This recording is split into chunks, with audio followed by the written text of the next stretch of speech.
Sehingga nanti ketika kita terjun ke lapangan, ya tentu harapan kita sudah kaya dengan masalah yang menurut kita bisa terjadi dan kaya dengan solusi-solusi apa yang bisa kita berikan jika menghadapi masalah. Baik, saya serahkan ke kelompok 2 untuk memandu jalannya diskusi. Silakan kelompok 2.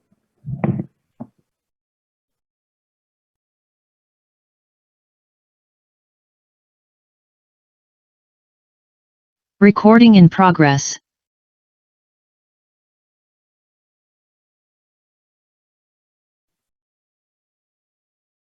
Bismillahirrahmanirrahim. Assalamualaikum warahmatullahi wabarakatuh. Alhamdulillahirrahmanirrahim. Pada pagi hari ini kita masih sempat bertemu kembali untuk melanjutkan proses pembelajaran telah kritis matematika. Pada pagi hari ini kami dari kelompok 2 ingin memaparkan hasil diskusi kami mengenai materi turunan. Adapun anggota kelompok kami yang pertama itu ada Abbas, kemudian yang kedua Nur Imam Mujahid, kemudian yang ketiga Farida Hidayanti, dan yang keempat itu saya sendiri Afrizal Said.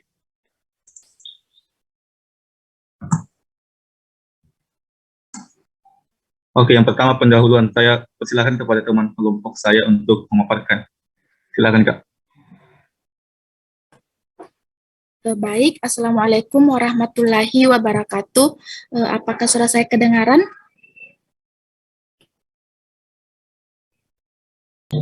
Ya, kedengaran. Ya. Terima kasih atas kesempatannya. Baik, saya akan mulai dari pendahuluan. Peraturan Menteri Pendidikan Nasional Nomor 2 Tahun 2008 Pasal 1 Ayat 3 menjelaskan bahwa buku teks pelajaran adalah buku acuan wajib untuk digunakan di sekolah yang memuat materi pembelajaran dalam rangka meningkatkan keimanan dan ketakwaan, budi pekerti dan kepribadian, kemampuan penguasaan ilmu, pengetahuan, dan teknologi, kepekaan dan kemampuan estetis, potensi fisik, dan kesehatan yang disusun berdasarkan standar nasional pendidikan. Dalam proses belajar mengajar di sekolah, buku teks pelajaran atau buku ajar merupakan faktor penunjang bagi peserta didik dan merupakan media pembelajaran yang penting. Buku teks atau buku ajar ini dipandang sebagai salah satu sarana untuk mengkomunikasikan ilmu pengetahuan. Artinya, buku ajar digunakan di sekolah oleh guru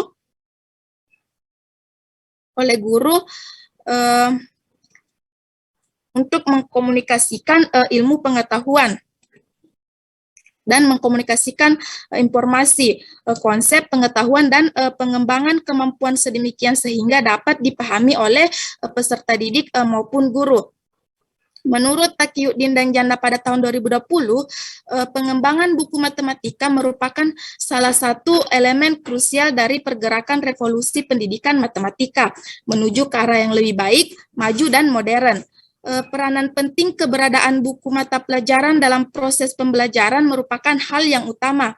Menurut Thomson dan kawan-kawan pada tahun 2012 menjelaskan, misalnya isi dalam buku matematika sangat berpengaruh materi apa saja yang dibahas di dalam pembelajaran di kelas dan bagaimana materi tersebut diajarkan.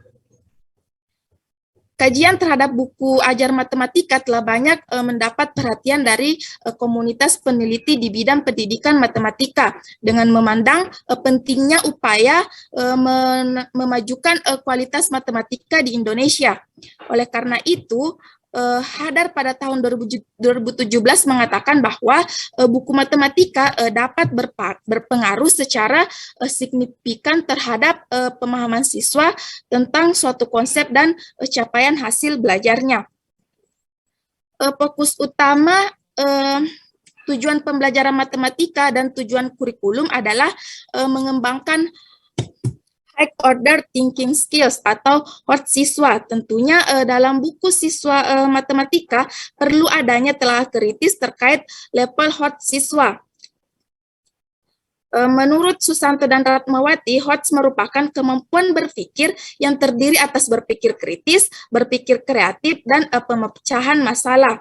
HOTS ini merupakan aspek yang sangat penting untuk mengembangkan pembelajaran matematika karena dalam penyelesaian permasalahan nyata yang tidak rutin, siswa memerlukan kemampuan berpikir kritis dan kemampuan berpikir kreatif. Nah, kemampuan matematika yang harus dikuasai oleh siswa untuk mempelajari matematika itu kemampuan pemecahan masalah. Kemampuan pemecahan masalah penting dimiliki oleh siswa karena pemecahan masalah ini merupakan suatu kemampuan dasar yang harus dikuasai oleh siswa. Nah, pentingnya kemampuan pemecahan masalah ini telah dipaparkan dalam National Council of Teachers of Mathematics atau NCTM pada tahun 2000, bahwa kemampuan pemecahan masalah adalah salah satu tujuan utama dari pembelajaran matematika. Nah, pada kurikulum 2013, pemerintah menyediakan buku teks matematika sebagai pegangan bagi siswa tingkat sekolah dasar sampai menengah atas dan kejuruan. Buku siswa kelas 10 dan kelas 11 guru ini masih menggunakan edisi revisi 2017 untuk pembelajaran di kelas. Menyadari bahwa buku siswa akan menjadi rujukan pembelajaran matematika di SMA di kurikulum 2013, maka perlu diadakan telah kritis mengenai isi buku yang akan ditinjau dari beberapa aspek, yaitu ringkasan materi, peta konsep, tujuan pembelajaran matematika, esensi relevansi studi lanjut kehidupan, masalah urgen sajian terkait kesulitan soal-soal hot, serta kelemahan-kelemahan yang diperoleh dalam buku tersebut. Nah, adapun buku siswa yang akan kelompok kami telaah, yaitu buku siswa kelas 11 pada bab 7 dengan materi turunan. Next.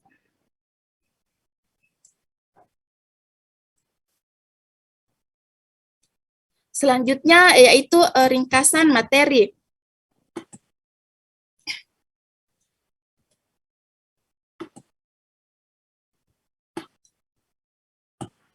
Yang pertama yaitu turunan fungsi.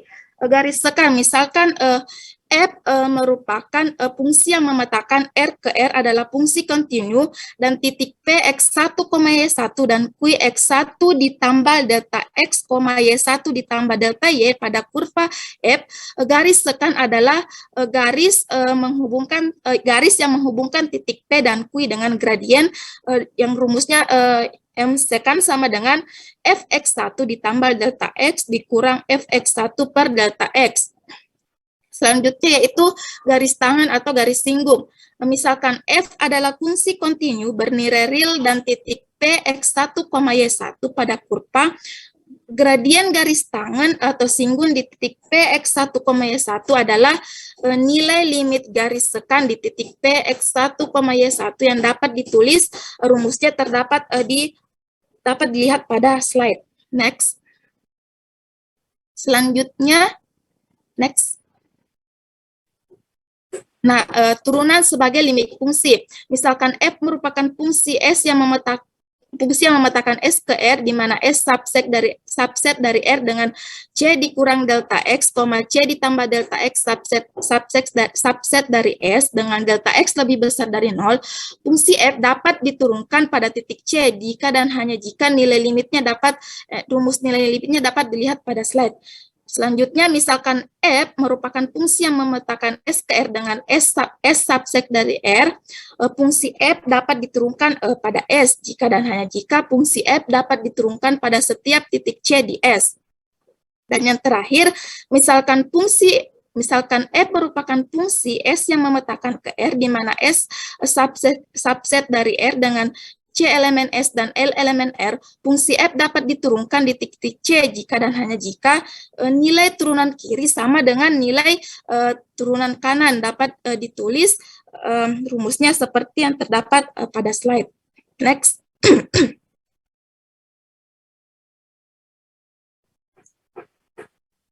Selanjutnya yaitu turunan fungsi aljabar.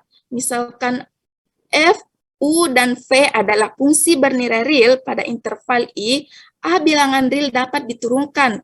Maka Fx sama dengan A dapat diturunkan F aksen X sama dengan 0.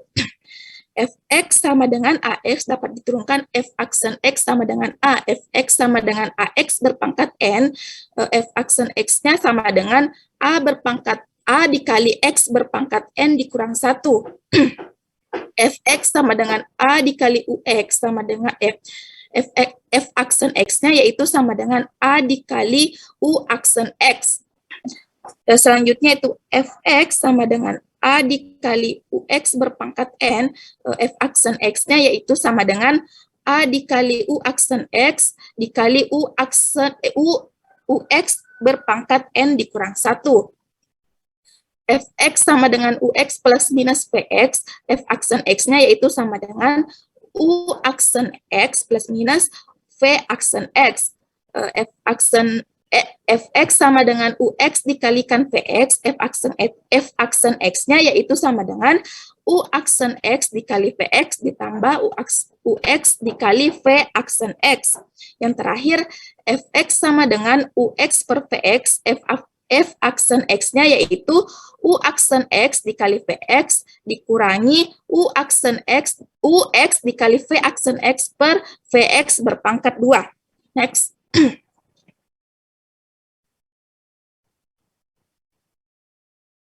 Selanjutnya yang kedua yaitu aplikasi turunan. Yang pertama itu kemonotongan fungsi. Misalkan F adalah fungsi bernilai real dan dapat diturunkan pada X elemen I, maka jika F aksen X-nya itu lebih besar dari 0, maka kurva selalu naik pada interval I. Yang kedua, jika F aksen X-nya lebih kecil dari 0, maka kurva selalu turun pada interval I. Jika F aksen X-nya lebih besar atau sama dengan 0, maka kurva tidak pernah turun pada interval I. Jika F aksen X-nya lebih kecil atau sama dengan 0, maka kurva tidak pernah naik atau tidak pernah naik pada interval I. Next. Selanjutnya itu nilai maksimum dan minimum fungsi. Jika F aksen X1-nya itu sama dengan 0, maka titik Px1, Fx1-nya disebut dengan stasioner atau titik kritis. Jika F aksen X1-nya sama dengan 0 dan F aksen X1-nya lebih besar 0, maka titik Px1, Fx1 disebut titik balik minimum fungsi. Jika F aksen X1-nya sama dengan 0 dan F aksen X1-nya lebih kecil dari 0, maka titik Px1, Fx1 disebut titik balik maksimum fungsi. Dan yang terakhir, jika F aksen X1-nya sama dengan 0, maka titik Px1, Fx1 disebut titik belok. Next. Selanjutnya, yang terakhir yaitu turunan dalam permasalahan kecepatan dan percepatan. Nah, kecepatan di sini adalah laju perubahan dari fungsi S sama dengan Ft terhadap perubahan waktu atau T. Rumusnya dapat dilihat pada slide. Selanjutnya, percepatan. Percepatan di sini adalah laju perubahan dari fungsi kecepatan Vt terhadap perubahan waktu T, dan rumusnya dapat dilihat pada slide. Next. Selanjutnya yang ketiga yaitu peta konsep materi. Nah, peta konsep di sini adalah suatu bagan skematis atau ilustrasi grafis untuk mewakili hubungan yang bermakna antara satu konsep dengan konsep lainnya. Nah, peta konsep materi ini biasanya ditampilkan di awal bab sebuah buku pelajaran untuk menunjukkan materi-materi apa saja yang akan dipelajari secara umum. Nah, pada buku siswa kelas 11 ini disajikan diagram alur peta konsep dalam mempelajari materi turunan seperti gambar yang terlihat pada slide. Nah, peta konsep tersebut terdapat materi fungsi dan limit fungsi, yang berarti bahwa untuk memahami materi turunan, siswa terlebih dahulu memahami fungsi, karena fungsi merupakan materi prasyarat dalam mempelajari materi turunan. Di sini juga didukung oleh masalah-masalah autentik yang berhubungan dengan dunia nyata atau masalah-masalah konseptual.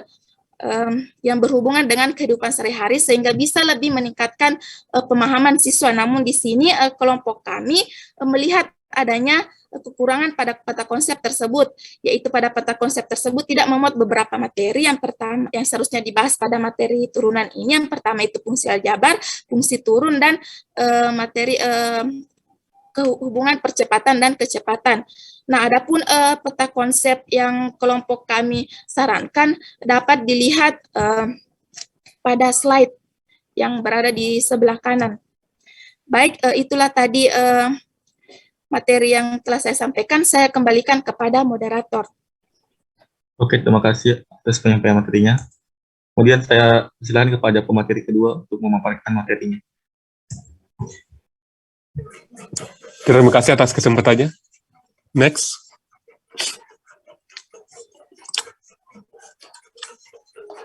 Baik, saya akan mencoba untuk menjelaskan tentang relevansi materi dengan tujuan matematika. Namun sebelumnya kita perhatikan kembali kompetensi dasar yang ada dalam buku matematika siswa ini. Yaitu pada kompetensi dasar yang terlihat ini, di sini terlihat bahwa fokus utama pada materi ini yaitu turunan fungsi aljabar beserta dengan pengaplikasiannya. Hal ini sudah sesuai dengan apa yang ditampilkan pada peta konsep di slide sebelumnya. Oke, next. Adapun berdasarkan kurikulum 2013 lampiran 3 Permendikbud nomor 59, tujuan pembelajaran matematika yang akan dicapai dalam pembelajaran matematika SMA adalah yang pertama adalah tentang pemahaman konsep matematika, atau memahami konsep matematika merupakan kompetensi yang dalam menjelaskan keterkaitan antar konsep dengan menggunakan konsep maupun algoritma secara luas, akurat, efisien, dan tepat dalam menyelesaikan permasalahan. Kemudian yang kedua adalah menggunakan pola, yaitu sebagai dugaan dalam penyelesaian masalah dan maupun membuat generalisasi berdasarkan fenomena atau data yang ada. Kemudian tujuan ketiga adalah menggunakan penalaran, yaitu melakukan manipulasi matematika baik dalam penyederhanaan maupun menganalisa komponen yang ada dalam pemecahan masalah dalam konteks matematika maupun di luar matematika. Kemudian tujuan keempat adalah mengkomunikasikan gagasan, yaitu sebuah penalaran yang mampu menyusun bukti matematika dengan menggunakan kalimat lengkap, simbol, tabel, diagram, atau media lain untuk memperjelas keadaan atau masalah. Kemudian tujuan selanjutnya, next. Tujuan kelima yaitu menghargai kegunaan matematika, yaitu memiliki rasa ingin tahu, perhatian dan minat dalam pelajaran matematika, serta sikap pula dalam percaya diri dalam pemecahan masalah. Kemudian tujuan keenam itu adalah memiliki sikap dan perilaku yang sesuai dengan nilai-nilai matematika. Kemudian tujuan ketujuh melakukan kegiatan motorik, dan tujuan yang kedelapan atau terakhir itu menggunakan alat peraga maupun teknologi. Next.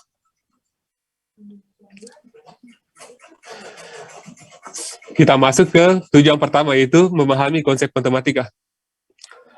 Dalam buku matematika siswa ini, pada halaman awal materi disajikan satu permasalahan yang memiliki kaitan dengan konsep dari turunan, seperti yang terlihat pada masalah 7.1 yang ada di slide. Kemudian,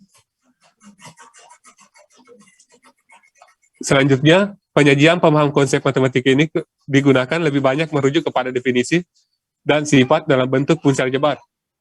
Seperti salah satu contohnya yang bisa ditampilkan itu pada definisi 7.1 dan sifat 7.1 yang ada di slide. Kemudian next. Tujuan kedua yaitu menggunakan pola. Di sini pola yang dimaksud di sini adalah penyelesaian turunan pada contoh 7.4. Penyelesaian turunan di sini menggunakan rumus limit fungsi, namun penulis di sini tidak menjabarkan hasil dari X tambah delta X kuadrat, tetapi langsung dengan pada hasil akhirnya. Sehingga kami menyarankan kepada penulis untuk kedepannya agar menjabarkan nilai dari X tambah delta X kuadrat ini seperti yang terlihat di sebelah kanan, sehingga siswa tidak mengalami kesulitan dalam memahami langkah selanjutnya. Oke, next. Kemudian tujuan ketiga itu adalah menggunakan penalaran. Pada Untuk tujuan menggunakan penerangan ini bisa kita lihat pada masalah 7.4 yang ada di slide. Di sini terlihat bahwa siswa diarahkan untuk menemukan konsep nilai maksimum dan minimum dari satu fungsi. Konsep yang ditemukan lewat kegiatan bernalar ini biasanya lebih bertahan lama dalam ingatan siswa. Kemudian, next. Tujuan keempat itu mengkomunikasikan gagasan. Tujuan ini dapat kita lihat pada masalah 7.5 yang ada dalam buku matematika tersebut. Pada masalah 7.5 tersebut ini terlihat adanya kegiatan mengkomunikasikan gagasan, yaitu membuat kesimpulan dari keempat gambar posisi titik maksimum dan minimum dari suatu fungsi yang ditampilkan. Oke, next. Untuk tujuan kelima itu menghargai kegunaan matematika dapat dilihat pada contoh 7.12. Pada contoh 7.12 ini terlihat bahwa salah satu kegunaan dari materi turunan ini adalah untuk memprediksi biaya atau modal awal dari pembuatan sebuah tabung. Dengan contoh penerapan materi turunan ini, diharapkan siswa dapat meningkatkan motivasi belajarnya dalam mempelajari materi turunan ini. Kemudian tujuan keenam itu dalam mempunyai sikap dan perilaku yang sesuai dengan nilai matematika dapat terlihat pada masalah 7.6. Seperti yang ditampilkan di slide. Pada masalah 7.6 ini disajikan sebuah soal cerita yang menggambarkan seorang pembalap yang memiliki sikap cermat dan pantang menyerah dengan terus berlatih sampai mendekati titik finish. Namun, alangkah baiknya jika penulis bisa menambahkan sikap yang lainnya yang sesuai dengan nilai matematika lainnya. Oke, next. Tujuan ketujuh yaitu melakukan kegiatan motorik dapat ditemukan pada masalah 7.3 yang ada di slide. Kegiatan motorik yang dimaksud di sini adalah pembuatan sketsa pergerakan lumba-lumba yang sedang berenang di lautan bebas. Kemudian, next. Untuk tujuan terakhir ini, yaitu menggunakan alat peraga maupun teknologi, pada materi turunan di buku ini tidak menggunakan alat peraga. Penulis tidak menggunakan alat peraga maupun teknologi yang dapat menyelesaikan soal yang ada. Oleh karena itu, kami menyarankan agar dapat ditambahkan materi tentang penggunaan teknologi berupa aplikasi pada materi, khususnya pada materi menggambar grafik, misalnya aplikasi GeoGebra yang telah banyak digunakan dalam menggambar grafik fungsi. Oke, next. Secara umum, buku matematika siswa ini pada materi turunan telah mencakup tujuan dari pembelajaran matematika kecuali pada penggunaan alat peraga atau teknologi. Meskipun telah memenuhi tujuan pembelajaran matematika, namun masih terdapat beberapa catatan yang sebaiknya penulis bisa memperhatikannya untuk penyusunan buku mata pelajaran matematika selanjutnya. Saya kira demikian materi yang bisa saya sampaikan. Saya kembalikan ke saudara moderator. Oke, terima kasih atas pemaparannya. Selanjutnya saya persilakan kepada pemateri ketiga untuk memaparkan. Baik, terima kasih atas kesempatan yang diberikan.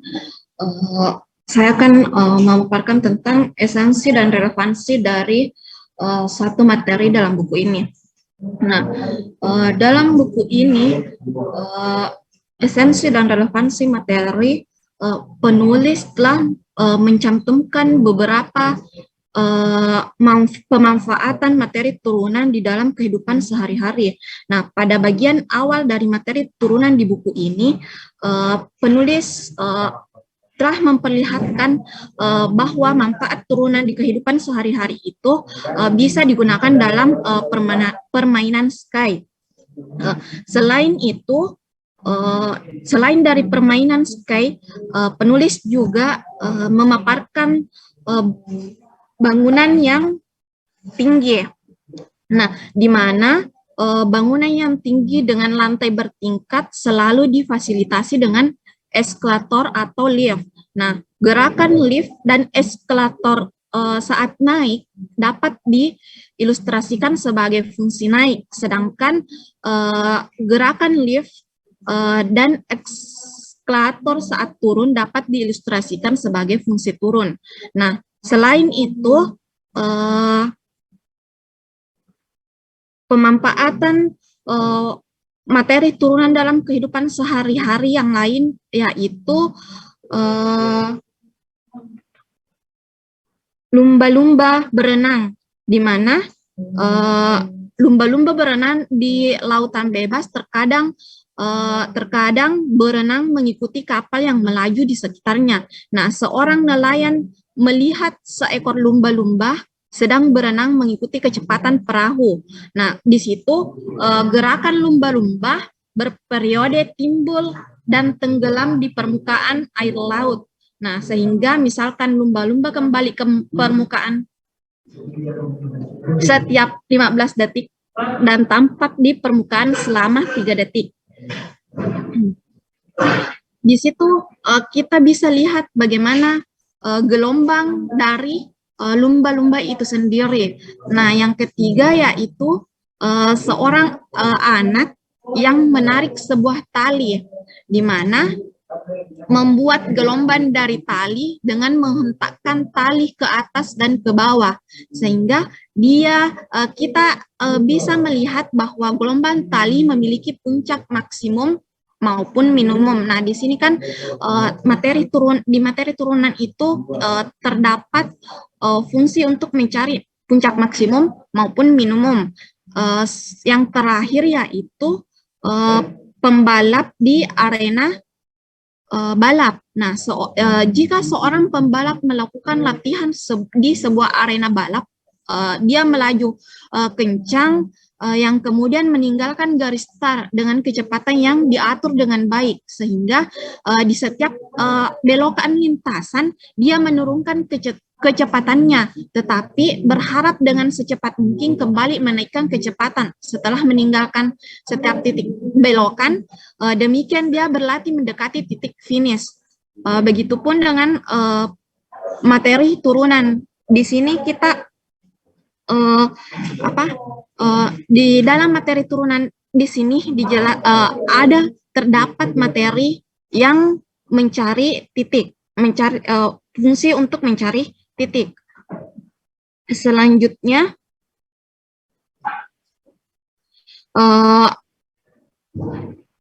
sehingga dalam hal ini penulis telah memberikan beberapa manfaat memberikan beberapa contoh manfaat dari penggunaan turunan dalam kehidupan sehari-hari. Namun dalam hal ini penulis dalam buku ini belum menyertakan gambar yang memberi ilustrasi nyata dalam contoh yang diterapkan. Penulis di sini hanya memberikan sebuah sketsa dalam contoh penerapannya.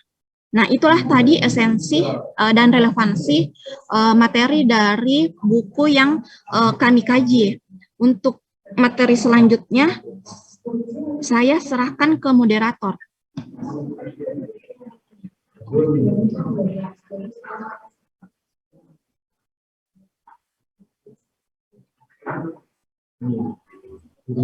Oke, terima kasih atas pemaparannya. Kemudian untuk materi selanjutnya, saya selaku moderator akan memaparkannya, yaitu materi mengenai urgensi materi.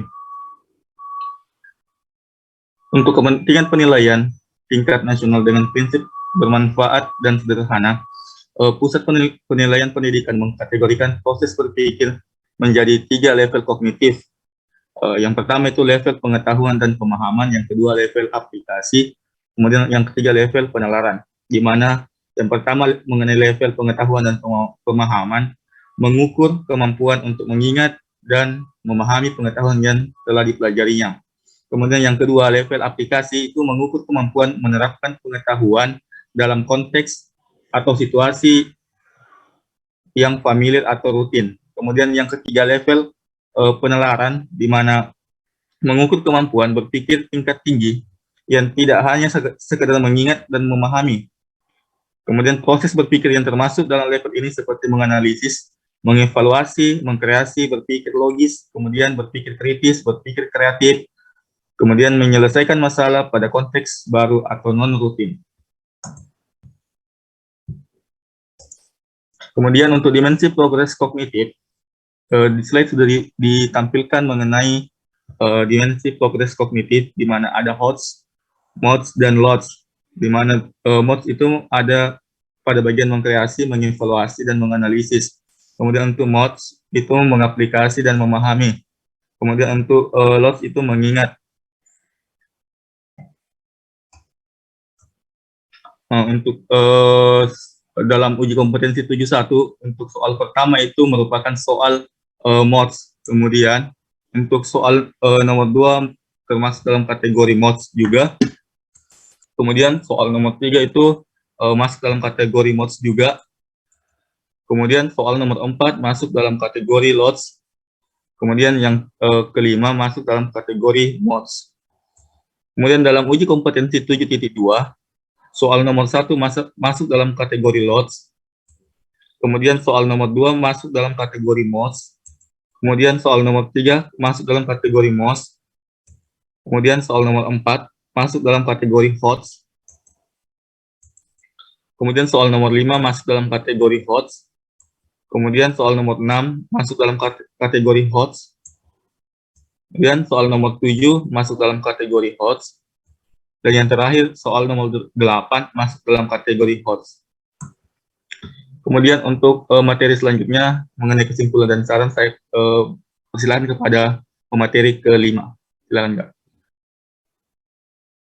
Adapun untuk kesimpulan dan sarannya, berdasarkan dari hasil kajian dan pembahasan yang telah diberikan terkait materi turunan pada buku Matematika untuk SMA edisi revisi 2017 kelas 11 ini, kami menyimpulkan bahwa yang pertama itu ringkasan materi turunan. Turunan merupakan suatu perhitungan terhadap perubahan nilai fungsi karena perubahan nilai input atau variabel.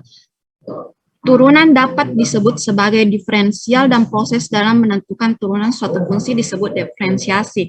Yang kedua yaitu peta konsep. Peta konsep pada buku siswa telah dilengkapi materi prasyarat turunan. Namun pada peta konsep tersebut tidak memuat beberapa materi yang seharusnya dibahas dalam buku, yaitu materi turunan fungsi aljabar, fungsi turun, dan percepatan atau kecepatan.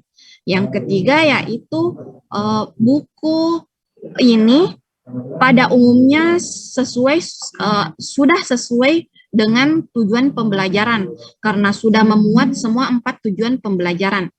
Dan yang terakhir yaitu dari awal materi, buku ini tidak memberikan penjelasan dari materi dasar. Isi buku ini memang memberikan contoh penerapan turunan, namun penjelasannya masih sangat abstrak untuk dipahami oleh siswa.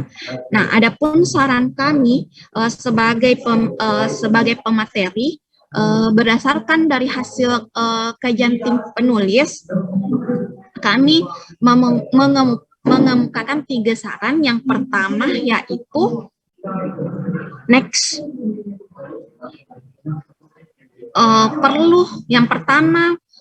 perlu diadakan kajian lebih lanjut mengenai penjelasan materi yang sangat abstrak. Yang kedua yaitu istilah-istilah dalam materi turunan perlu pemaparan definisi sehingga memudahkan siswa dalam memahami materi, khususnya turunan. Yang ketiga yaitu perlu penambahan gambar yang lebih nyata dari setiap contoh penerapan turunan yang dipaparkan. Dan yang terakhir yaitu perlu menambahkan materi yang tidak termuat dari peta konsep.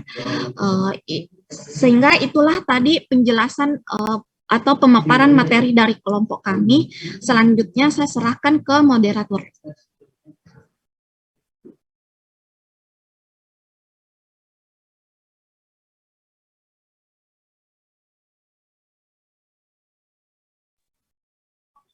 Oke, demikianlah tadi mengenai pemaparan materi dari kelompok kami. Selanjutnya kami akan membuka sesi tanya jawab. Kepada teman-teman yang ingin bertanya, silakan raise hand.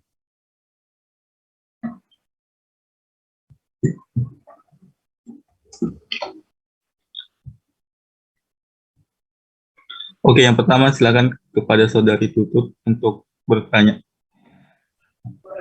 Terima kasih atas kesempatan yang diberikan kepada moderator. Langsung saja, pada umumnya itu siswa terkadang kalau ingin mengerjakan soal yang soal materi turunan, terkadang siswa itu selalu mengalami namanya pemahaman konsep. Nah, pertanyaan saya di sini, adakah solusi dari pihak dari pemateri untuk bagaimana caranya agar kesalahan siswa mengerjakan soal mengenai pemahaman konsep terutama materi turunan ini bisa diatasi? Mungkin itu saja pertanyaannya. Saya kembalikan kepada moderator. Oke, terima kasih atas pertanyaannya. Kemudian yang kedua silakan Saudari Khalifah.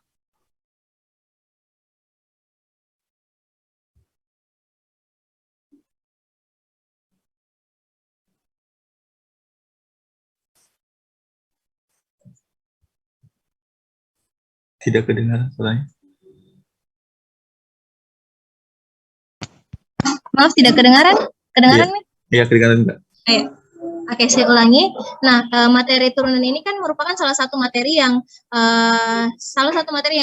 lumayan dianggap sulit untuk siswa. Nah, utamanya ketika sudah menyangkut dengan turunan trigonometri ataupun turunan yang lebih kompleks lagi. Nah, bagaimana cara guru dalam menghadapi hal ini? Apalagi materi ini termasuk materi baru bagi siswa. Terima kasih. Oke, terima kasih atas pertanyaannya. Kemudian selanjutnya saya persilakan kepada Saudari Yusmi Fatika untuk bertanya. Silakan, Kak. Ya, terima kasih atas kesempatannya. Adapun pertanyaan saya, kan tadi yang jelas itu materi turunan. Jadi kira-kira teknik apa yang dapat digunakan untuk meningkatkan motivasi belajar siswa ini dalam mempelajari materi tersebut?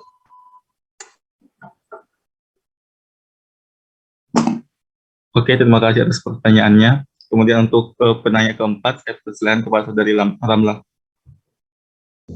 Baik, terima kasih atas kesempatan yang diberikan. Mungkin pertanyaan saya berhubungan dengan pertanyaan pertama tadi dari Tutut, di mana salah satu hal yang menyebabkan miskomunikasi dalam pemahaman konsep siswa itu karena materi prasyarat dari turunan itu tidak dipahami dengan baik. Jadi yang menjadi pertanyaan saya, apa solusi yang ditawarkan oleh kelompok penyaji dalam menghadapi kondisi siswa yang belum matang di materi prasyarat turunan itu sendiri? Mungkin itu saja. Terima kasih. Saya kembalikan ke moderator. Oke, terima kasih atas pertanyaannya. Untuk sesi tanya jawab sesi pertama saya tutup dulu. Saya persilakan kepada teman-teman kelompok 2 untuk menjawab pertanyaan dari penanya tadi. Silakan, Kak. Bisa saya menjawab salah satu Oke. dari pertanyaan? Oke, silakan, Kak. Baik, terima kasih atas kesempatannya. Di sini saya akan menjawab pertanyaan dari Saudari Yusni yang pertanyaannya itu teknik apa yang dapat digunakan guru untuk meningkatkan motivasi siswa dalam mempelajari materi turunan. Nah, adapun beberapa teknik yang dapat digunakan guru dalam meningkatkan motivasi belajar siswa dalam mempelajari materi turunan ini, adapun beberapa yang pertama yaitu guru bisa menggunakan model atau metode pembelajaran yang tepat dan bervariasi. Nah, sebagai seorang guru, tentu saja kita harus pintar-pintar dalam memilih metode maupun model pembelajaran yang tepat. Nah, menggunakan metode atau model pembelajaran yang tepat bisa menjadi salah satu cara untuk meningkatkan motivasi belajar siswa dalam mempelajari materi turunan ini. Nah, model atau metode pembelajaran yang bervariasi juga dapat membantu siswa agar tidak merasa bosan saat kegiatan belajar mengajar berlangsung. Namun sebelum memilih model maupun metode pembelajaran, harus ada beberapa hal yang harus diperhatikan oleh guru yang seperti itu, yang seperti kondisi siswa, kondisi kelas, kesiapan siswa, dan faktor-faktor pendukung lainnya. Nah, adapun salah satu model yang saya tawarkan yang saya anggap efektif dalam meningkatkan motivasi siswa dalam belajar materi turunan ini yaitu model pembelajaran kooperatif tipe TAI, Team Assisted Individualization. Nah, di mana dalam model pembelajaran TAI ini menekankan siswa dalam menyelesaikan tugas dengan kemampuan masing-masing di dalam kelompoknya. Siswa bekerja sama dalam kelompok untuk mengembangkan tanggung jawab dan memeriksa secara rutin, saling membantu satu sama lain dalam proses belajar sehingga siswa aktif dalam pembelajaran. Nah, adanya penguatan positif pada model pembelajaran ini berupa penghargaan atau reward terhadap hasil kerja siswa membuat siswa senang dan puas sehingga dapat meningkatkan motivasi siswa dalam belajar. Nah, teknik yang kedua yaitu kembali ke kualitas seorang guru itu sendiri. Nah, guru ini merupakan salah satu yang paling utama dalam proses kegiatan belajar mengajar. Seorang guru tentunya harus sadar bahwa meningkatkan kualitas diri itu adalah sangat penting. Ada beberapa hal yang dapat dilakukan guru dalam meningkatkan kualitas dirinya, yaitu misalnya dengan mengikuti seminar, bisa juga workshop dan pelatihan-pelatihan lainnya. Nah, seperti yang kita ketahui bahwa sekarang ini sudah banyak sekali webinar-webinar yang bisa guru ikuti dalam meningkatkan kualitasnya. Bukan hanya kualitas dalam mengajar, guru juga harus memiliki kualitas dalam memahami aspek psikologis siswa. Nah, guru yang mengerti aspek psikologis siswa ini akan membantu terwujudnya motivasi siswa yang tinggi dalam belajar. Nah, teknik yang terakhir yaitu membuat siswa aktif di kelas. Nah, salah satu cara yang bisa membuat siswa aktif di kelas yaitu dengan cara guru memberikan soal latihan berorientasi high order thinking skill atau HOTS. Dengan begini, siswa akan diajak berpikir lebih kritis. Nah, untuk siswa yang berani menjawab dan menjawab benar, akan mendapatkan reward atau nilai tambahan, dan dengan begitu siswa bisa termotivasi untuk mengerjakan soal sebaik dan sebanyak mungkin. Nah, mungkin itu beberapa teknik dari saya. Mungkin masih banyak lagi teknik-teknik yang lain, dan mungkin ada teman kelompok saya yang ingin menambahkan. Saya kembalikan kepada moderator. Oke, terima kasih atas jawabannya. Bagaimana teman kelompok 2? Apa ingin menambahkan?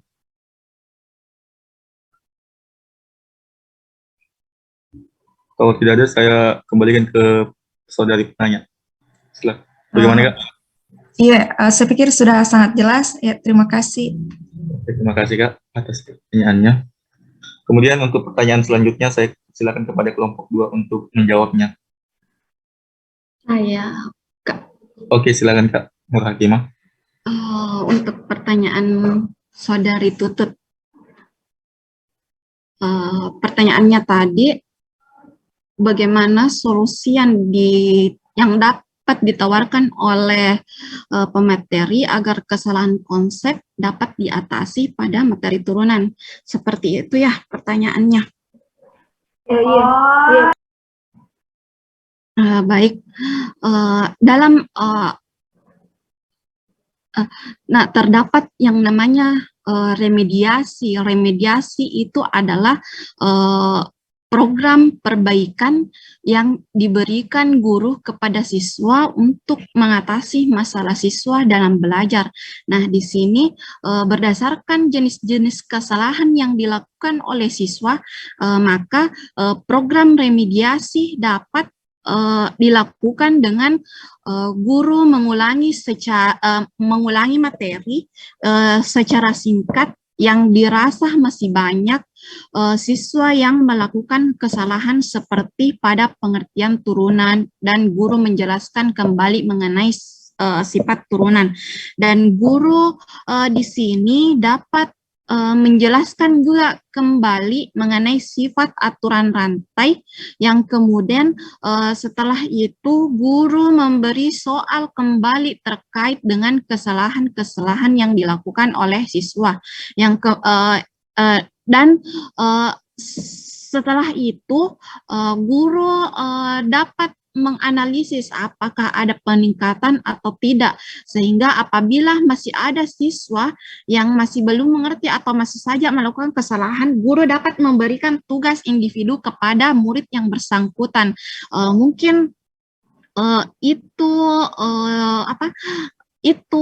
Itulah sedikit solusi yang dapat kami berikan atau tawarkan ketika siswa melakukan kesalahan konsep di materi turunan.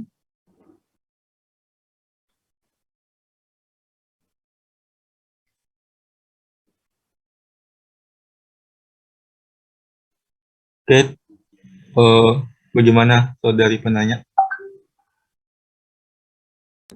Iya, sudah bisa diterima. Oke, terima kasih Kak. Kemudian untuk pertanyaan selanjutnya saya persilakan kepada teman kelompok 2 untuk menjawabnya.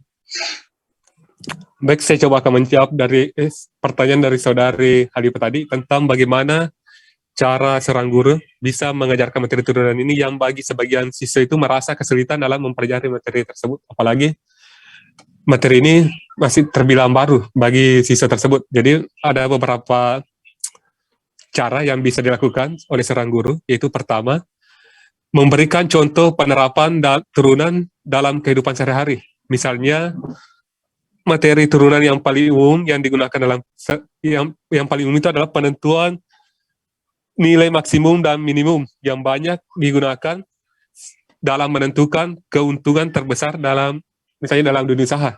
Jadi di sini siswa merasa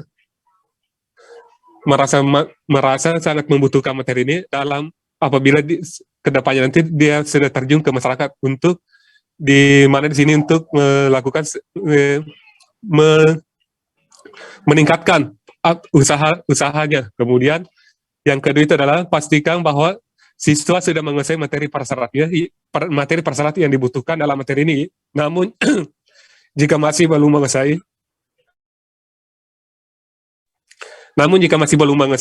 cobalah untuk sebaiknya guru itu bisa mengingatkan kembali materi persyarat tersebut. Kemudian yang ketiga itu pada saat memberikan tugas, guru sebaiknya memulai dari tugas atau soal yang paling dasar, selanjutnya diberikan soal-soal pada tingkatan yang lebih tinggi, sehingga siswa ini tidak menghindari tugas, tidak merasa atau tidak menghindari tugas, namun justru merasa tertantang dalam menyelesaikan tugas yang diberikan. Kemudian sebaiknya pada saat pembelajaran guru dapat menggunakan media yang dapat mempermudah siswa dalam mempelajari materi turunan ini. Misalnya menggunakan aplikasi GeoGebra yang digunakan dalam menentukan fungsi naik dan fungsi turun dalam materi turunan ini.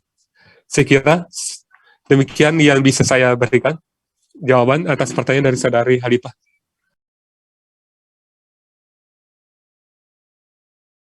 Oke, terima kasih atas jawabannya. Saya kembalikan kepada saudari penanya. Ya, terima kasih sudah cukup jelas tadi dijelaskan bagaimana cara-cara yang harus dilakukan oleh guru. Terima kasih. Terima kasih, Kak. Untuk pertanyaan selanjutnya, saya persilakan kepada kelompok 2 untuk menjawab. Saya mungkin. Silakan, Kak. Untuk pertanyaan yang terakhir, untuk pertanyaan saudari Ramla yang belum terjawab. Iya. Baik, saya akan menjawab pertanyaan dari saudari Ramla yang di mana pertanyaannya, apa solusi yang ditawarkan oleh kelompok kami jika materi prasyarat dari turunan tidak dipahami dengan matang, seperti itu. Nah, jika terjadi demikian, solusi yang ditawarkan yaitu mungkin kita sebagai guru sebisa mungkin mengupayakan dalam memberikan tindakan terhadap pengetahuan materi prasyarat kepada siswa. Bisa dengan cara melakukan pretest kepada siswa, bertanya kepada siswa apa yang belum dimengerti, dan mempersilahkan siswa bertanya jika ada yang belum atau kurang dimengerti. Nah, selain itu, guru mungkin bisa menjelaskan langkah-langkah dalam menyelesaikan permasalahan yang diberikan. Selain itu juga, guru perlu memotivasi siswa untuk bertanya dan menanggapi apa yang belum dimengerti dan apa yang salah tentang jawaban-jawaban yang dipresentasikan oleh siswa, seperti itu. Mungkin itu beberapa solusi yang diberikan, solusi yang saya tawarkan jika terjadi misalnya siswa tidak mengerti, tidak memahami materi prasyarat dalam materi turunan. Mungkin guru mengupayakan sebisa mungkin seperti itu.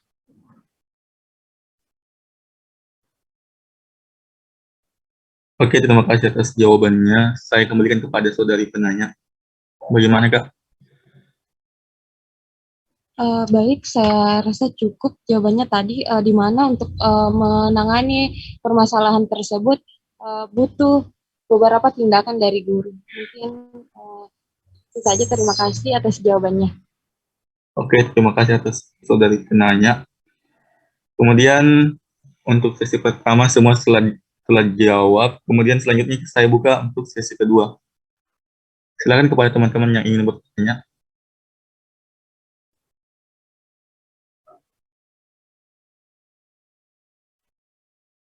Oke, untuk penanya pertama saya persilakan kepada saudari Isrania. Silakan, Kak.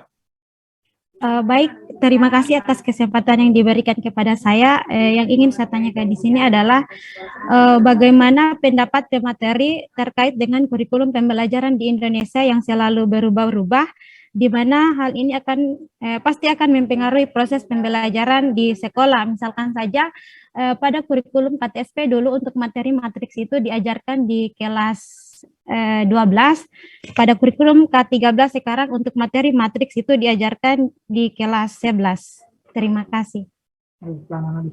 Ya, terima kasih atas pertanyaannya. Kemudian saya persilakan kepada penanya kedua, saudari Sulhijrah, untuk bertanya.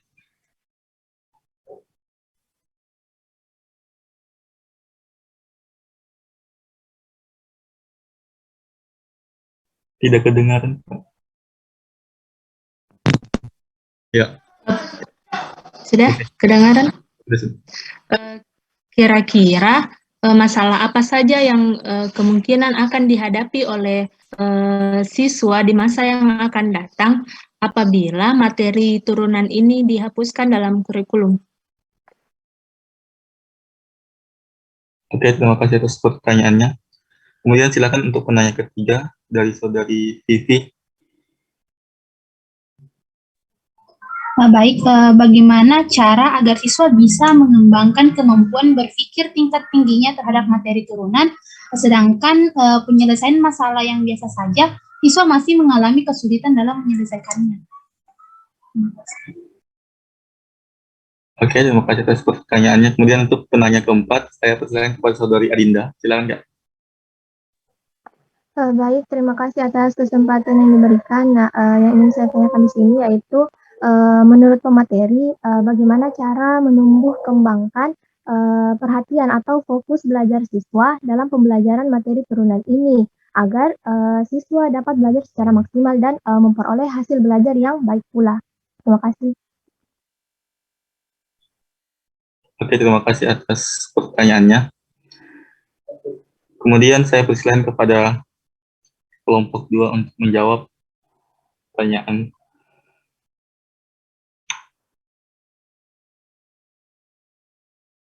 Silakan.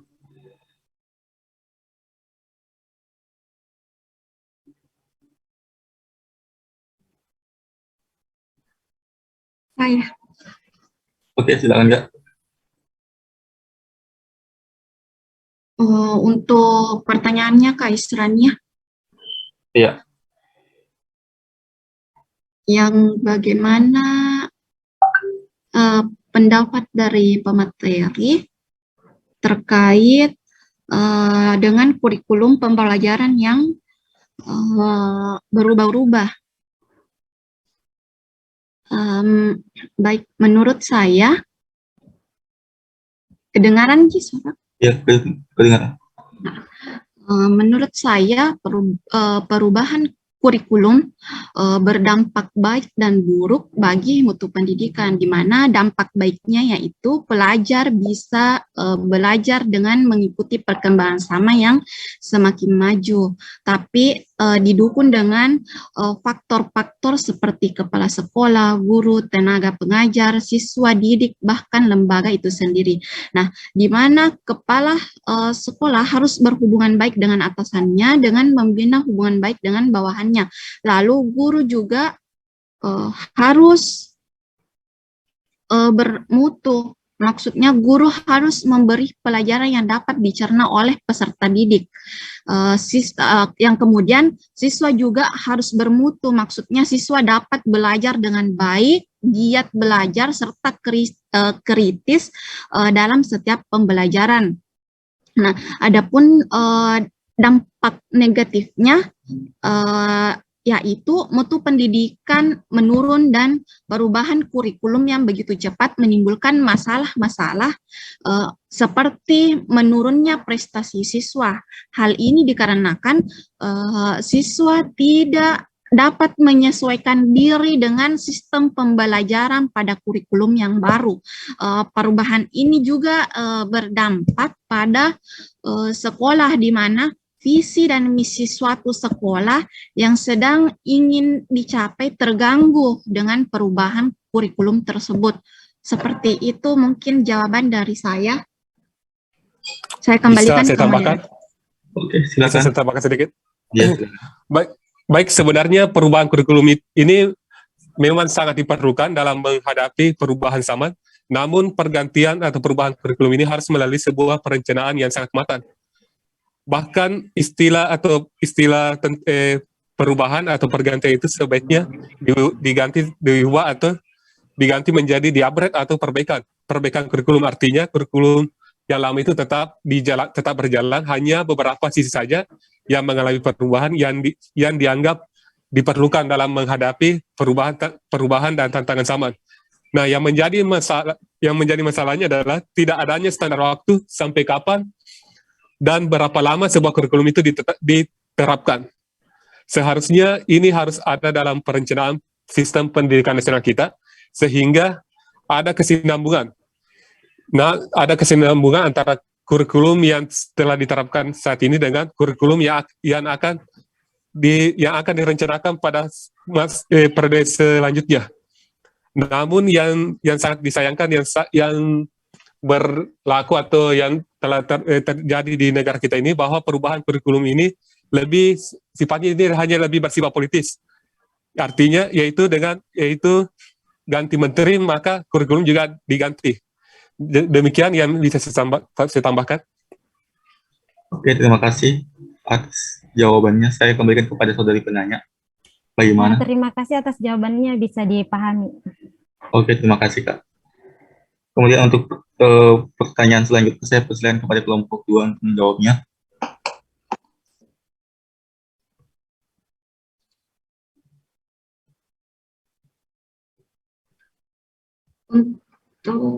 Bisa saya jawab. Oke, silakan, Kak. Baik, terima kasih atas kesempatannya. Di sini saya ingin menjawab pertanyaan dari saudari Adinda mengenai bagaimana cara menumbuh kembangkan perhatian atau fokus belajar siswa dalam pembelajaran materi turunan agar siswa dapat memperoleh hasil belajar yang baik.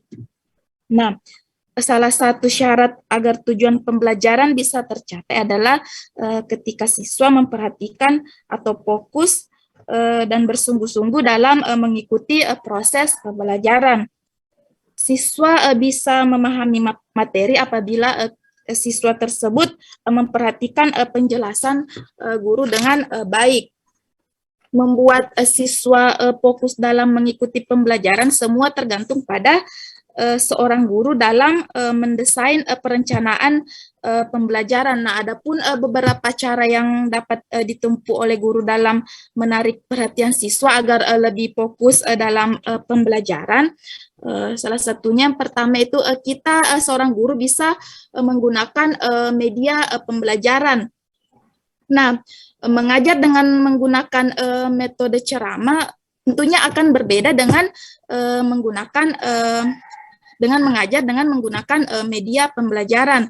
Nah, apalagi media yang kita gunakan itu adalah yang baru dan unik bagi siswa, pastinya respons siswa akan meningkat dan fokus siswa akan lebih besar.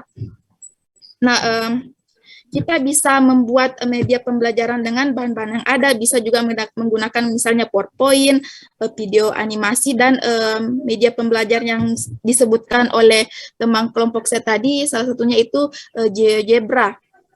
Nah, selanjutnya yang kedua yaitu variasi model atau metode pembelajaran seperti saya jelaskan pada pertanyaan saudari Yusmi tadi. Nah, pembelajaran yang monoton tentunya membuat siswa cenderung bisa menimbulkan perasaan jenuh dalam diri siswa itu sendiri. Maka dari itu perhatian dan fokus siswa dalam mengikuti pembelajaran akan menurun. Maka dari sini diperlukan variasi dalam menerapkan suatu model dan atau metode pembelajaran dalam setiap pembelajaran agar siswa senantiasa merasa ada sesuatu yang baru dalam kegiatan pembelajaran tersebut. Nah, saat ini itu begitu banyak model dan metode pembelajaran yang telah diteliti. Nah, kita guru-guru itu bisa tinggal mencari referensi dari jurnal-jurnal yang ada sehingga memudahkan guru dalam memilih dan memilah model-model apa saja atau metode-metode apa saja yang cocok dan benar-benar efektif dan diterapkan untuk materi turunan ini. Selanjutnya, kita guru juga bisa memberikan reward seperti yang saya jelaskan tadi. Kita bisa memberikan latihan-latihan soal kepada siswa dengan dan apabila siswa tersebut bisa menjawab, kita memberikan reward atau misalnya tambahan nilai kepada siswa tersebut. Nah, sehingga siswa bisa lebih menarik perhatian siswa dan siswa akan lebih fokus menyimak materi yang kita sampaikan. Mungkin itu jawaban dari saya. Mungkin teman kelompok saya ada yang bisa menambahkan, saya kembalikan kepada moderator. Oke, terima kasih atas jawabannya. Kemudian saya akan menambahkan jawaban mengenai pertanyaan dari saudari Adinda tadi, yaitu cara yang dapat dilakukan untuk menumbuhkan perhatian belajar siswa itu kita dapat menetapkan model pembelajaran student center. Jadi model pembelajaran ini tidak hanya terfokus pada guru saja, model pembelajaran ini juga melibatkan siswa terlibat aktif dalam kegiatan pembelajarannya. Dengan catatan guru sudah memberikan penjelasan dan pengarahan terkait materi turunan dari awal pembelajaran. Selain itu, guru juga bisa menyelipkan beberapa tindakan yang dapat menarik perhatian dan fokus siswa dalam kegiatan belajar mengajar ini. Misalnya, guru bisa melakukan ice breaking dalam proses pembelajaran sehingga siswa itu bisa kembali fokus dalam proses pembelajarannya. Mungkin itu saja. Saya kembalikan kepada saudari penanya. Bagaimana, Kak? Terima kasih atas jawabannya. Saya rasa sudah sangat jelas apa yang dijelaskan oleh saudari Kak Farida dan Afrizal. Terima kasih atas jawabannya. Oke, terima kasih, Kak. Kemudian untuk pertanyaan selanjutnya, silakan kepada kelompok 2 untuk menjawab.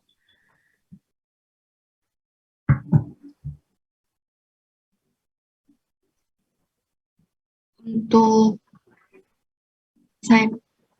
Oke, silakan, Kak. Untuk pertanyaan dari saudari Sulhijrah. Iya, Yang di mana pertanyaannya masalah apa yang akan dihadapi siswa di masa yang akan datang jika materi dihapuskan dalam kurikulum, jika maksudnya materi turunannya dihapuskan dalam kurikulum. Sedikit mungkin sedikit jawaban dari saya bahwa jika materi turunan dihapuskan mungkin akan membuat siswa kewalahan dalam materi integral, karena di mana setiap materi kan memiliki materi prasyarat. Nah, materi turunan ini merupakan materi prasyarat dari materi integral. Nah, sehingga jika materi turunan ini dihapuskan,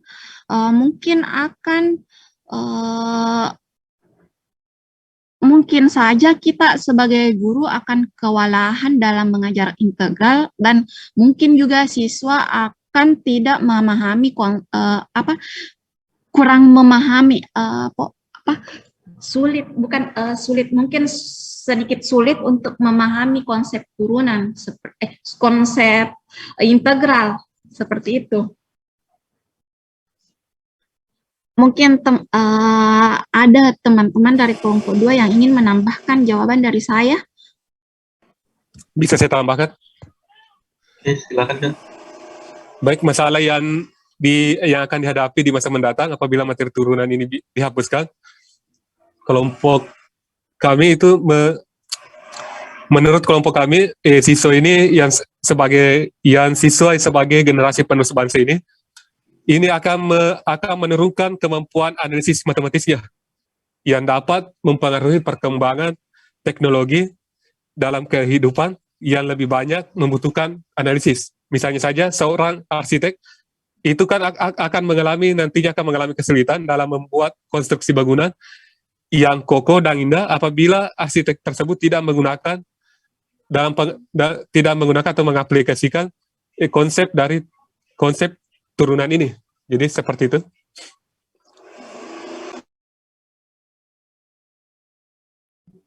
Ya, terima kasih atas jawabannya. Saya kembalikan kepada saudari penanya.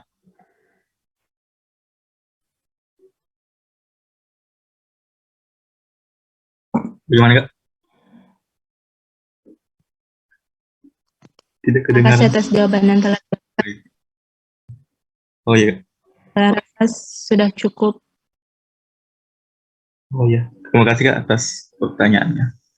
Kemudian untuk pertanyaan yang keempat tadi dari saudari Vivi, saya akan menjawabnya, yaitu bagaimana cara yang dapat dilakukan, apa cara yang dapat dilakukan agar siswa dapat mengembangkan kemampuan berpikir tingkat tingginya, yaitu dengan cara membiasakan siswa terhadap masalah ataupun soal-soal turunan yang tentunya mencakup wilayah pemikiran tingkat tinggi siswa pada soal HOTS, yaitu C4, C5, dan C6. Dengan membiasakan siswa dalam mengerjakan soal-soal HOTS ini, tentunya hal ini akan membiasakan siswa memaksimalkan kemampuannya dalam berpikir tingkat tinggi terhadap materi turunan. Namun dalam hal ini kita harus tetap memperhatikan bagaimana karakter siswa yang kita hadapi. Apakah mereka mudah dalam memahami soal HOTS tersebut atau malah sebaliknya. Jika memang sebaliknya, maka guru dapat menuntun siswa tersebut dengan secara perlahan agar siswa dapat paham dan terbiasa dalam mengembangkan kemampuan berpikir tingkat tingginya dalam hal mengerjakan soal-soal HOTS itu sendiri. Kemudian untuk mungkin cukup dari saya kembalikan kepada teman kelompok 2, sempat ada yang ingin menambahkan. Saya sedikit menambahkan jawaban dari Afrisal. Nah, di sini saudari Vivi bertanya bagaimana cara mengembangkan kemampuan berpikir tingkat tinggi siswa. Nah, di sini dalam melatih maupun mengembangkan kemampuan berpikir tingkat tinggi siswa, ada beberapa kegiatan yang sebaiknya dilakukan oleh siswa dan guru dalam kelas. Nah, untuk siswa itu sendiri, mungkin siswa dapat aktif dalam kegiatan matematika, berbagi ide matematika melalui diskusi kelompok yang memecahkan masalah, membuat kondisi dengan disiplin ilmu lain, dan menggunakan berbagai representasi untuk mengkomunikasikan ide. Nah, itu mungkin kegiatan yang bisa dilakukan siswa untuk mengembangkan kemampuannya sendiri. Nah, adapun kegiatan yang mungkin dilakukan oleh guru agar dapat mengembangkan kemampuan siswa, guru dapat menyajikan masalah untuk diselesaikan oleh siswa itu sendiri, dapat mengorganisasikan siswa dalam kelompok belajar dan memberikan bimbingan ataupun scaffolding seperlunya bagi siswa. Dan yang terakhir yaitu mengajukan pertanyaan tingkat tinggi. Nah, jadi selain dari upaya yang dilakukan oleh guru, dibutuhkan juga kesadaran siswa dalam pembelajaran, karena sebaik-baik guru mengupayakan cara agar siswa mampu dalam pembelajaran pelajaran matematika. Jika siswa tidak memiliki kesadaran sendiri untuk benar-benar mempelajari apa yang diajarkan atau apa yang dipelajari dalam matematika, upaya guru juga mungkin tidak akan berhasil seperti itu. Itu sedikit jawaban dari saya. Saya kembalikan ke moderator. Oke, terima kasih. Terima kasih atas jawabannya, Kak. Kembalikan kepada saudari penanya, bagaimana? Baik, saya rasa jawabannya sudah cukup. Terima kasih. Oke, terima kasih, Kak. Ya, mungkin cukup dari kelompok kami. Terima kasih kepada saudari penanya dan teman-teman yang sudah menyimak. Mungkin saya kembalikan kepada Bapak.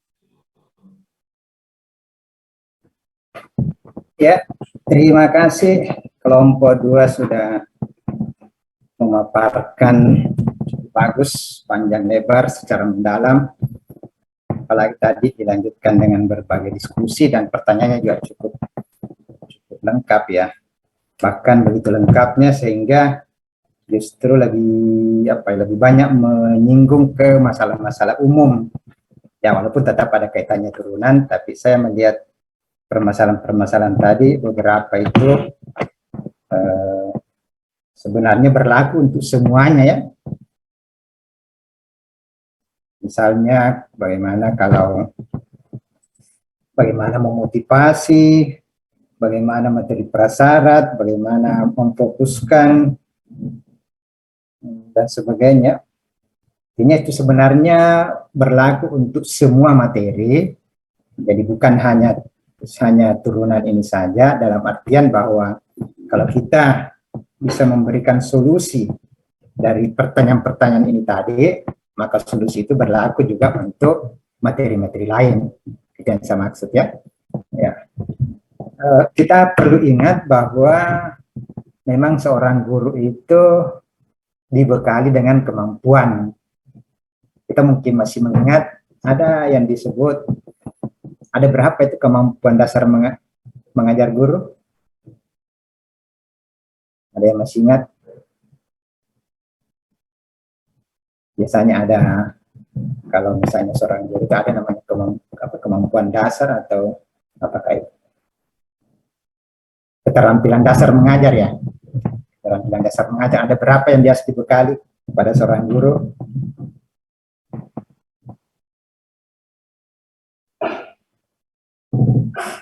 Cukup banyak itu. Dalam pedagogik, Pak. Ada berapa? Cukup banyak itu. Keterampilan dasar mengajar. 8, Pak. Ya, ada 8. Ada 8 keterampilan dasar mengajar yang dibekali kepada seorang guru. Itu sebetulnya minimal ya.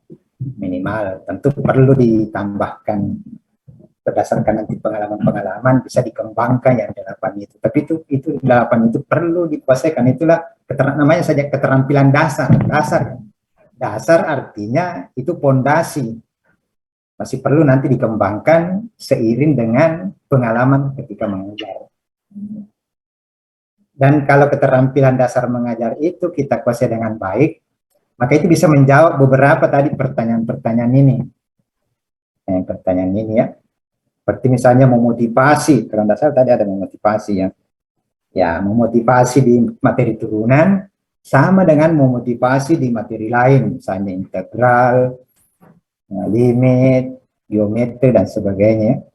Begitu juga misalnya bagaimana memfokuskan, menumbuh kembangkan fokus siswa ketika belajar, itu berlaku juga untuk semua materi, bahkan bukan cuma matematika ya.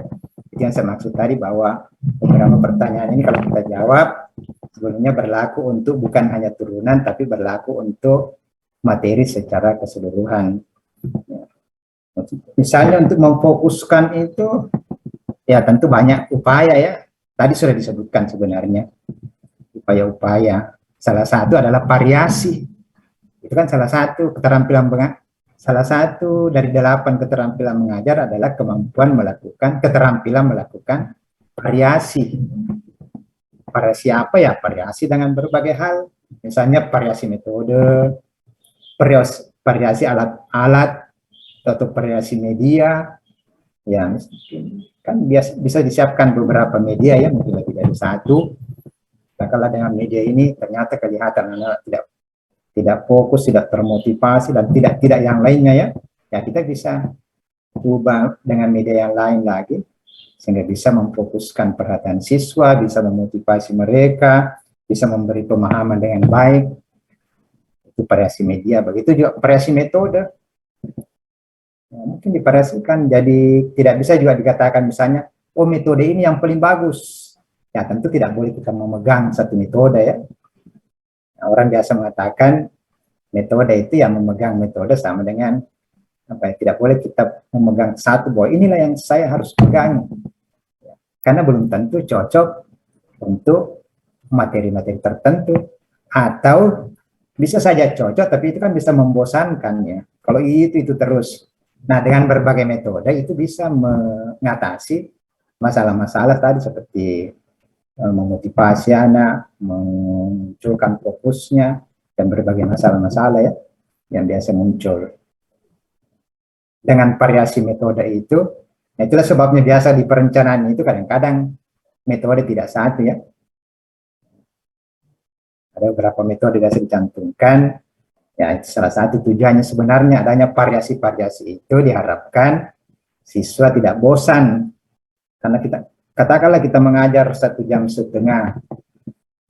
dua kali berapa itu, katakanlah kalau di sekolah itu kan biasanya 50 menit ya, 45 menit, 90 menit, 1,5 jam, kalau 2 jam.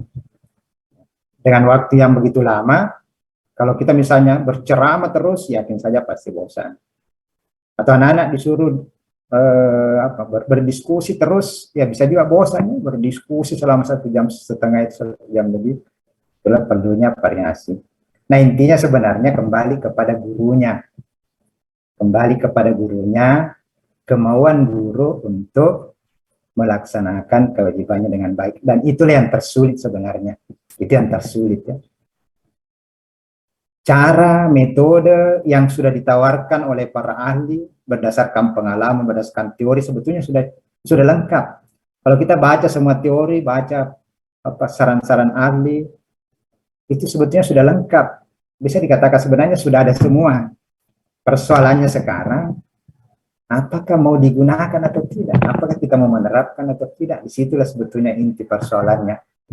Apakah seorang guru ketika mengajar mau menerapkan itu? Di situ sebetulnya letak persoalannya, kesadaran untuk menerapkan itu. Dan ini tentu rumit ya, kompleks permasalahan ini, sangat kompleks. Banyak masalah-masalah yang muncul berkaitan dengan itu. Katakanlah begini, satu contoh, katakanlah ada guru yang menerapkan itu, berusaha, ada memang guru, apalagi kalau misalnya guru baru ya, biasanya guru baru itu masih semangatnya masih cukup tinggi dengan teori-teori yang dia sudah pelajari, sehingga nanti pada saat mengajar betul-betul menjadi seorang guru yang baik. Tapi berjalan seiring dengan waktu itu kadang-kadang sudah banyak pengaruh.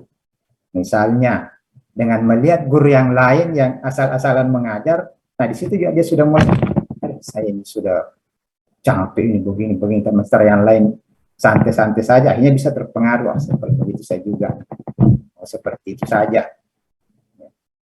Satu contoh sederhana ya yang kadang muncul di lapangan. Yang berikut juga kadang-kadang kebijakan sekolah kadang-kadang juga menghambat apa yang mau dilakukan guru, misalnya mau mengaktifkan siswa dengan berbagai kegiatan aktivitas, kadang-kadang juga tidak diberi izin, misalnya mau melakukan kegiatan-kegiatan yang sifatnya mungkin aktivitas di luar, contoh saja. Ya bisa saja terkendala dengan situasi ya, atau izin dari sekolah dengan mengkhawatirkan berbagai kekhawatiran sehingga tidak diberi izin. Itu contoh-contoh sederhana yang kadang terjadi. Sekali lagi saya tekankan bahwa intinya sebenarnya adalah jika guru mau melakukan dengan baik, semua bisa, sudah siap, sebenarnya sudah siap semua. Secara teori, ya, sudah disiapkan, tinggal apakah seorang guru itu mau melakukannya. Bagaimana memotivasi anak-anak, sudah banyak teori.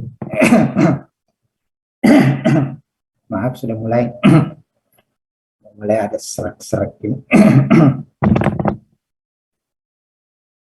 Teori sudah cukup banyak, saran-saran sudah cukup banyak, masukan yang diberikan sudah cukup banyak.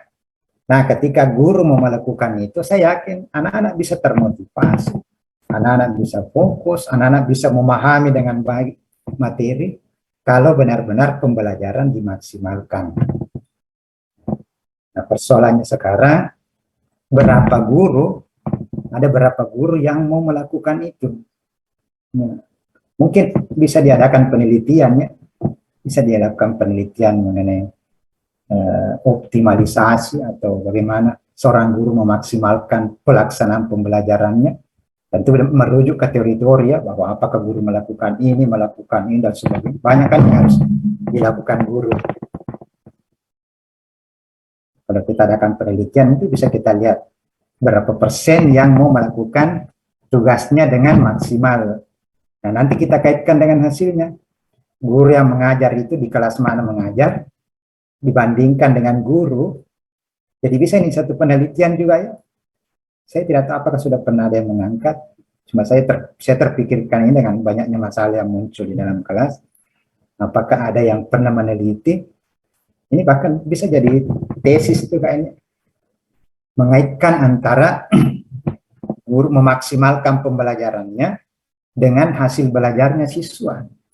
Itu salah satu variabel yang bisa kita teliti. Karena ini bisa bermanfaat, ada manfaat yang bisa kita petik, bisa menjadi masukan bagi guru-guru yang tidak melakukan tugasnya dengan baik. Nah, tentu seperti saya katakan tadi, banyak variabel yang nanti akan terkait dengan itu. Karena banyak sekali alasan yang muncul mengapa seorang guru bukan tidak bisa sebenarnya, kadang-kadang tidak mau untuk melakukan. Sebetulnya bisa, kalau dia mau bisa. Karena apa yang dia teorikan sebetulnya bisa semua dilakukan. Jadi istilah tidak bisa menurut saya kurang tepat. Kenapa? Karena semua bisa dilakukan. Hanya belum mau untuk melakukan. Tentu dengan berbagai variabel atau alasan. Ya mungkin salah satunya capek. Katakanlah guru mengajar berapa jam mulai pagi sampai siang, itu kan capek juga. Kalau dia misalnya mau memaksimalkan pembelajarannya, mendampingi anak-anak, kadang-kadang juga mungkin jam pertama bisa, tapi jam berikutnya sudah mulai capek ya, sudah menyerahkan.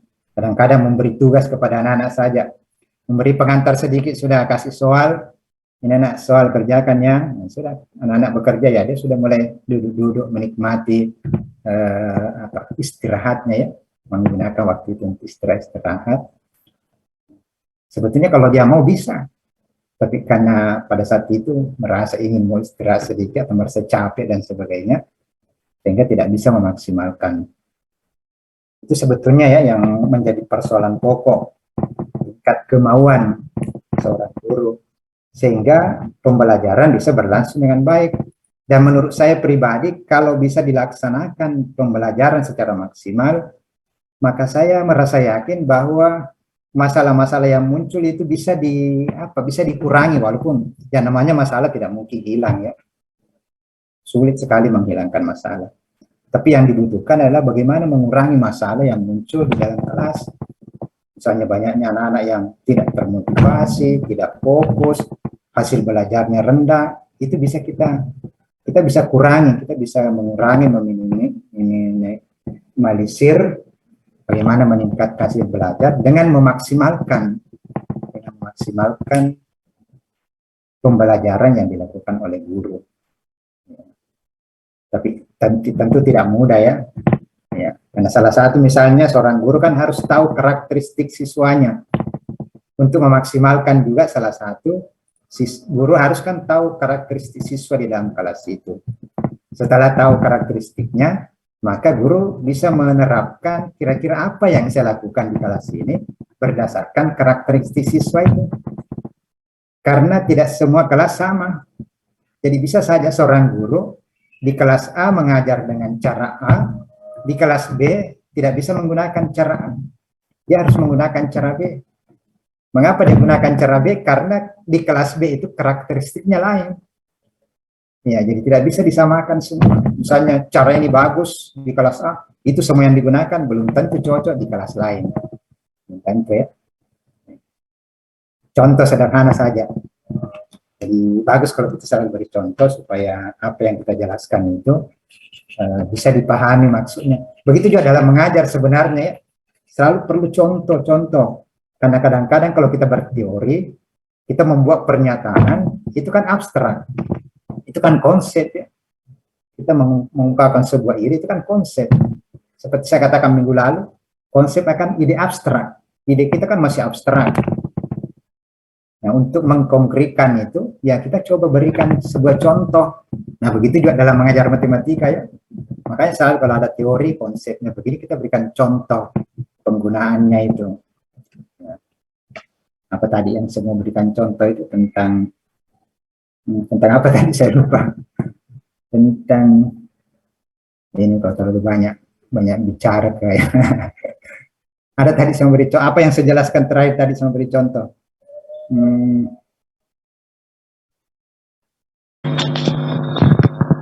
Metode pembelajaran sesuai dengan karakteristik siswa. Ya, dengan karakteristiknya ya, nah, itu tadi yang inti persoalannya. Bisa saja di kelas lain berbeda karakteristik sehingga tidak bisa diterapkan itu. Contoh sederhana ya.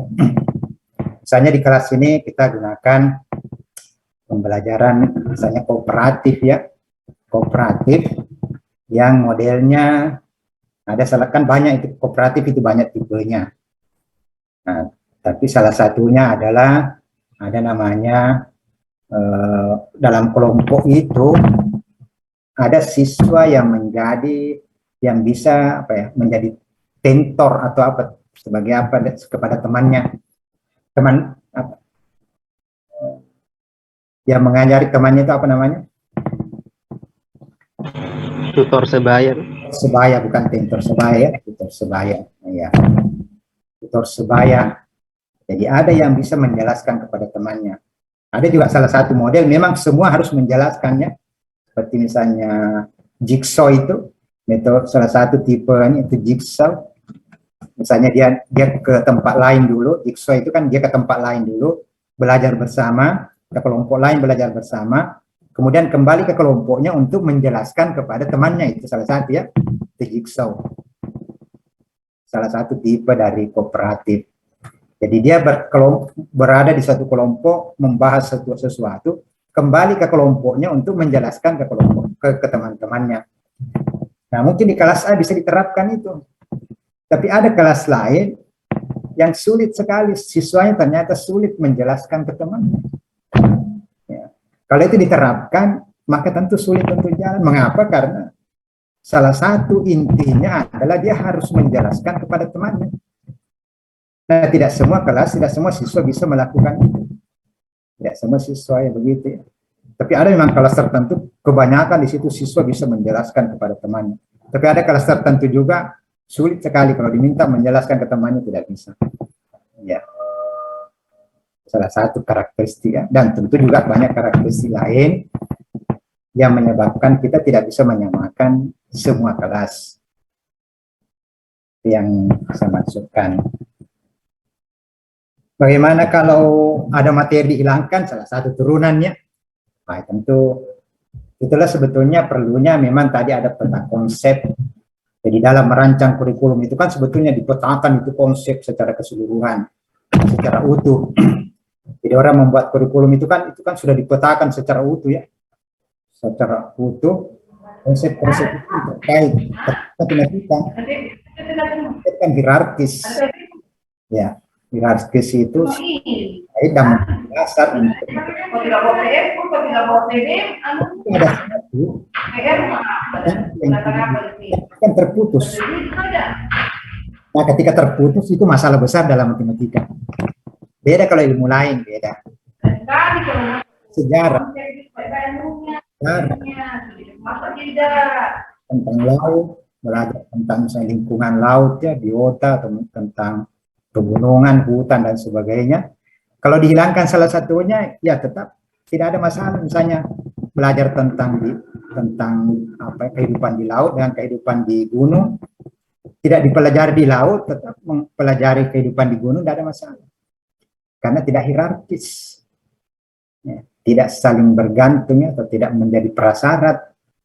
Tapi ketika materi itu menjadi prasyarat, terutama matematika itu, karena matematika itu kan dikembangkan dari konsep, dari aksioma-aksioma dasar ya. Kita bisa lihat itunya dari konsep ini, kalau teorema ini muncul lagi teorema berikutnya, atau konsep ini, definisi ini muncul teorema, ada lagi definisi berikutnya. Itu terkait terus, itu yang dikembangkan terus-menerus sehingga saling terkait. Nah, kalau ada yang terputus, maka kesulitan untuk mempelajari yang berikutnya. Itu di dalam matematika ya, di dalam matematika sendiri misalnya tadi sudah dicontohkan akan sulit belajar integral kalau tidak mempelajari turunan. Ya, karena turunan itu merupakan dasar. Masih banyak juga materi lain, bukan cuma integral, termasuk juga limit misalnya. Walaupun sebetulnya limit itu, turunan itu diperolehkan dari limit. Jadi ini ada timbal balik juga ya. Itu kan turunan definisinya dari limit. Tadi sudah dibahas oleh kelompok ini. Dari limit itu, itulah turunannya. Definisi turunan dari limit itu tadi. Tapi sebaliknya nanti kelanjutannya, limit itu dipakai lagi untuk, turunan itu dipakai lagi untuk menjelaskan limit. Yang mana itu? Ketika kita belajar limit tak tentu. Ada namanya limit tak tentu ya. Limit tak tentu itu yang misalnya batasnya tak hingga. Bukan limit tak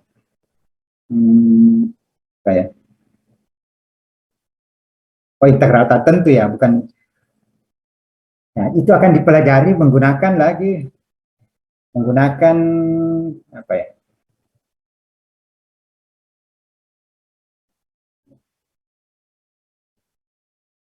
Itu tadi di matematika ya.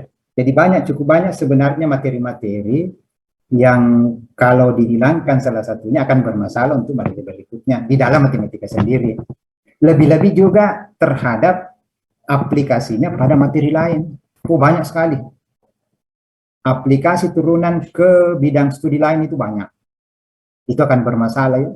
Ingat, siswa itu kan belajarnya bukan cuma belajar matematika. Siswa itu bukan hanya belajar matematika, tapi dia akan mempelajari semua banyak bidang studi lain. Misalnya fisika, ya di fisika itu banyak sekali penerapan dari turunan itu. Ya, mencari percepatan itu kan butuh turunan. Kalau anak-anak tidak diajarkan turunan, kemudian belajar fisika, di fisika belajar percepatan itu menggunakan turunan, pasti bingung. Bagaimana caranya ini? Belum pernah dipelajari. Nah, apakah fisika yang harus mengajarkan lagi dulu itu? Nah, seharusnya kan matematika sudah mengajarkan, Tinggal fisika tinggal menggunakan. Karena ilmu lain itu kan penggunaan aplikasi. Aplikasi turunan digunakan di fisika. Ya seperti disebutkan juga temannya tadi, di teknik juga ya. Dalam merancang itu butuh turunan. Ya, turunan integral di teknik itu. Di perancangan seperti teknik sipil itu hampir semua integral tingkat tinggi dipakai sampai integral tingkat tinggi. Dasarnya adalah turunan integral dipakai untuk merancang bangunan di teknik sipil. Sehingga sangat bermasalah kalau ada yang dihilangkan. Terutama memang materi yang menjadi prasyarat untuk materi lain dan menjadi dasar untuk bidang studi yang lain. Dan memang matematika itu selalu dibutuhkan. Sehingga biasa dikatakan matematika sebagai alat. Itu salah satu dasar ya, matematika sebagai alat untuk materi lain. Kadang-kadang disebut begitu. Ya. Karena tanpa matematika, materi lain akan kesulitan. Bidang studi lain akan kesulitan.